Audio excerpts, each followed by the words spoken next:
You're watching WAFB's streaming newscast, live and local, with Dion Guillory. This is 9 News at 5:30. Hello friends and happy Mardi Gras. I'm Chris Nakamoto in for Dion Guillory. We begin streaming tonight at 5:30 with a closer look at the forecast. It was foggy today, a bit chilly, but how long will this weather stick around? Jeff Morrow is standing by with the latest. Jeff?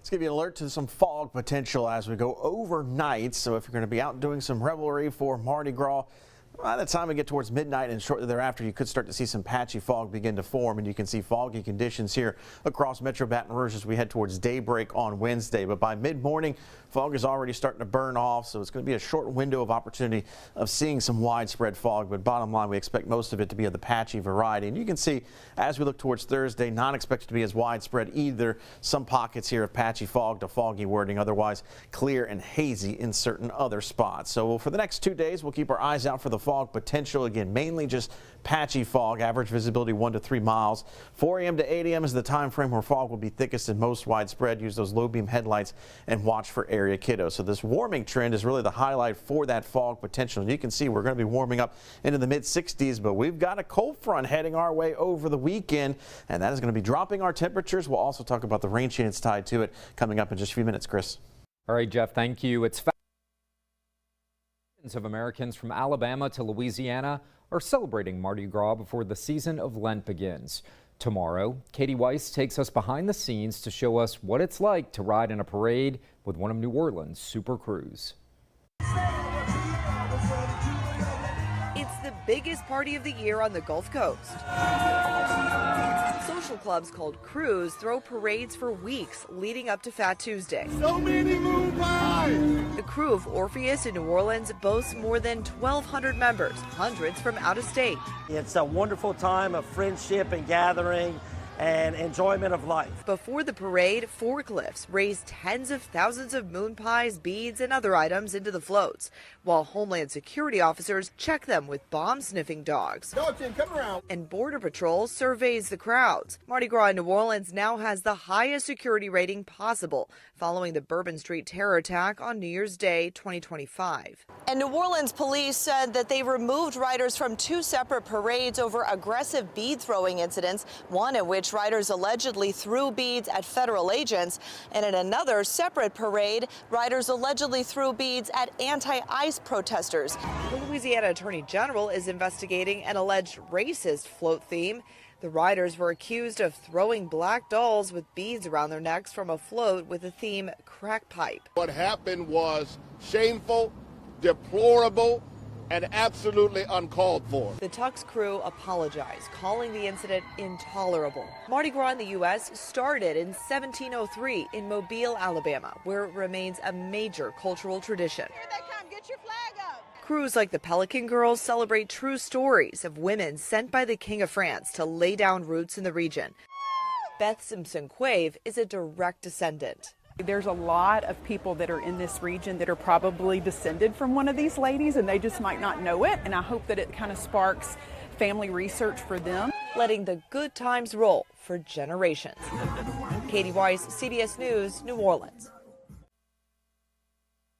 Star Shia LaBeouf was arrested during Mardi Gras in New Orleans early Tuesday morning. The NOPD arrested a man after a late-night disturbance turned violent on Royal Street.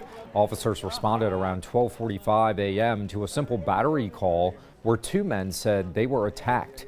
Investigators say a 39-year-old suspect became aggressive at a business, then struck one victim multiple times with closed fists, left and returned to hit him again before punching a second victim in the nose. He was restrained until police arrived. He was treated at a hospital and booked into jail.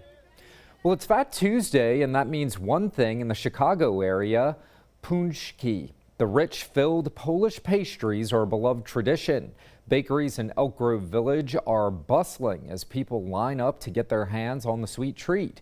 Pączki are deep-fried donuts often filled with fruit preserves, custard, or sweet cream and dusted with powdered sugar. They're a staple on Fat Tuesday, marking the last day before Lent begins.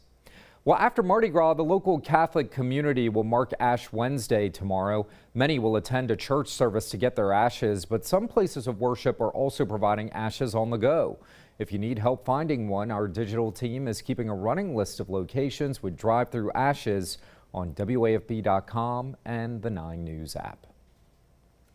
Friends and colleagues of the late Reverend Jesse Jackson are vowing to keep hope alive. His family says he died peacefully on Tuesday morning, surrounded by loved ones. He was 84 years old. Natalie Brand has a look at how the civil rights leader is being remembered.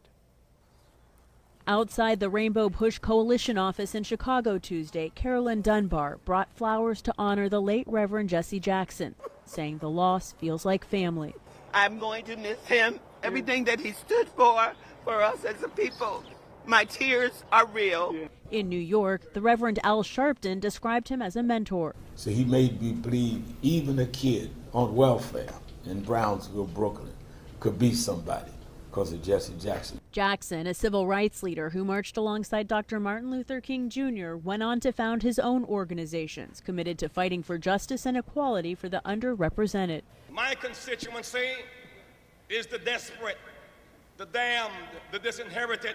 In the 80s, Reverend Jackson ran for president twice. While he faced criticism in his first campaign for anti-Jewish comments, he's credited with expanding the Democratic coalition. His presidential campaigns of 84 and 88 were influential in how he conducted a campaign to really bring people who were locked out and left out. In a statement, former President Barack Obama called Jackson a true giant and said he laid the foundation for his own campaign.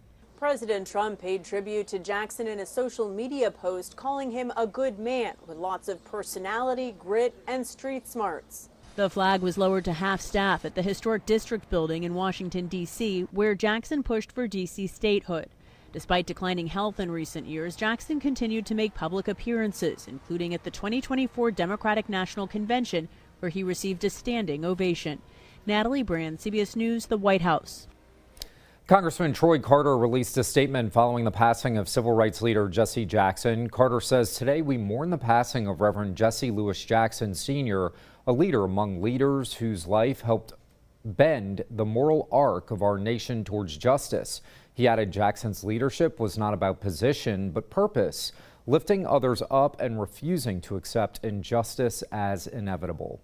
Southern University also released a statement remembering Jesse Jackson. The university says it holds a special connection to Reverend Jackson, honoring him with an honorary doctorate degree for his extraordinary contributions to humanity and lifelong pursuit of justice and equality. School leaders say the moment symbolized a shared commitment to access, empowerment, and transformative leadership. The Pima County Sheriff's Office cleared all members of Nancy Guthrie's family, including her children and spouses, of any wrongdoing. Now investigators focus on DNA in connection to her disappearance. Andres Gutierrez has the latest on the investigation from Tucson.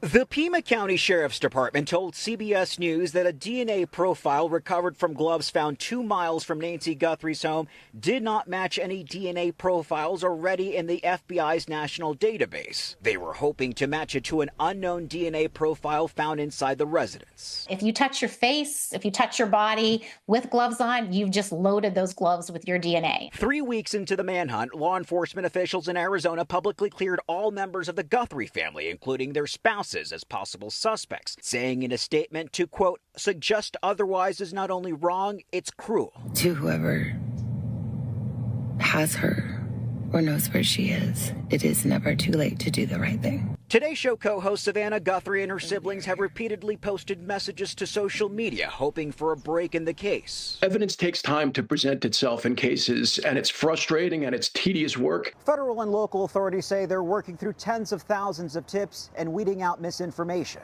Any kind of firsthand information that could be given to these tip lines is important, but you have to also take a step back and make sure you're not wasting the time of the people scrutinizing those tips. For now, investigators remain focused on a masked man seen in surveillance video tampering with Guthrie's doorbell camera the night she disappeared. We still have hope. They've also deployed a high-tech tracking device in the area in the hopes of detecting possible signals from her pacemaker. Andres Gutierrez, CBS News, Tucson, Arizona.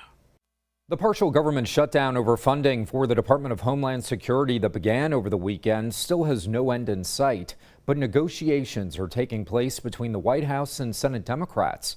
Erica Brown has more details from Capitol Hill. Hey, good afternoon, folks. Senate Democrats have sent their latest proposal to the White House in an effort to end the stalemate over funding for the Department of Homeland Security. Are you going to sit down with Democrats this week on DHS funding, sir?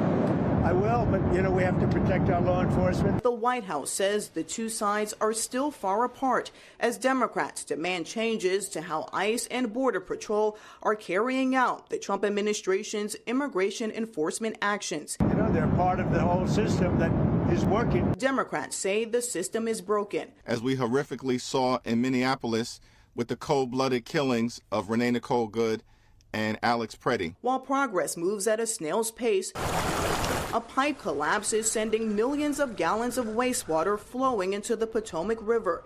DC Water says it will be mid-March before it's repaired. We were a little cautious about coming out here today, knowing that there was a spill, and worried about what that impact would be to people down here. President Trump has called both the partial shutdown and wastewater in the Potomac River, quote, Democrat-caused disasters, and says he's waiting for calls to help with cleanup of the river. President Trump posted on social media that the federal government will need to step in, and FEMA, which is part of the Department of Homeland Security, will play a role in the response. So far, the shutdown is not impacting most Americans, with TSA agents still showing up for work, despite the looming threat that they may soon miss a paycheck. Erica Brown, CBS News, Capitol Hill. Meta CEO Mark Zuckerberg is set to face what could be his most critical audience yet. He's scheduled to testify in Los Angeles Wednesday involving a lawsuit brought by a woman and her mother. The now 20-year-old claims Instagram and YouTube purposely designed features on their platforms to addict young users. She says she became addicted as a child and it harmed her mental health. Zuckerberg is no stranger to being grilled. 2 years ago, he apologized to grieving parents who said social media contributed to their children's deaths. But that was in front of the Senate. This time, he'll have to convince a jury. Drowning is the #1 cause of death in the United States for children ages 1 to 4. As the nation marks Black History Month, stories of resilience, innovation, and community impact take center stage. Jobina Fortson Evans introduces us to the founder of the largest Black-owned swim school in the Atlanta area. Welcome to Swim School. We are the largest Black-owned swim school here in Metro Atlanta, and I do say that with great pride. Trish Miller isn't an expert swimmer who wanted to start an aquatic school for kids and adults. This place is the result of trauma. Really in response to my own drowning experience in the water. So my background is in public health, so I knew intimately how the statistics affect certain demographics. According to the Centers for Disease Control and Prevention, nearly 70% of Black children do not know how to swim. Black children between the ages of 10 and 14 drown at rates more than 7 times higher than white children. And so that's why we do the work that we do, focusing on those demographics that have high rates of drowning. SWIM, SWEM, is Afrikaans. We were very intentional on paying homage to really the continent where we all came from, and where unfortunately many of the attitudes, opinions, and feelings that we have around the water originated. Swim School's curriculum focuses on building connection between community and water. Most instructors live in the neighborhoods they serve, so that people can see themselves in the space, and in many cases know the people that are actually teaching them or guarding the water. And so that creates a manner of trust. And it looks like they're having fun. Riley Cochran likes to kick and swim underwater. Wesley is just learning. Of course, I'm always going to be there to supervise him, but I feel comfortable that he's comfortable in the water as well. Miller didn't know how to swim when she founded the school in 2017. She celebrated her first lap in 2019. We celebrate first laps because that first lap for me was almost like a baptism. An experience she hopes to bring to people everywhere. Jobina Fortson Evans, CBS News, Atlanta. Every week, Swim School serves more than 1,000 students across Metro Atlanta. There's also a scholarship program available that's eliminating financial barriers to classes. And we'll be right back.